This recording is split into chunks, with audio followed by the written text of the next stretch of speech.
Well, despite the violence earlier on this week, last night at the sit-in, protesters were once again dancing and singing and chanting as they demanded the end to the military regime.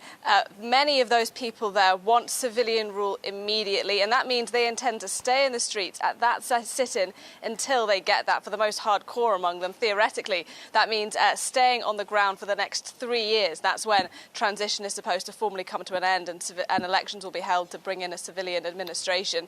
Now, that, of course, all runs in sharp contrast to what the military are asking for, which is that the barricades around that sit-in come down by Saturday night. Otherwise, there is to be no transition towards democracy and there is to be no deal with military leaders. But the problem is trust. Protesters don't trust the military to negotiate fairly, and they fear that if they start to remove the barricades around the sit-in, they will lose the only bit of leverage they have, which is physical control of the centre of the capital. They control much of the centre of the city now inside that sit-in area, grinding normal life in parts of the capital to a halt, bringing traffic to a standstill. So it is very unlikely they're going to be willing to leave their sit-in area unless force is used.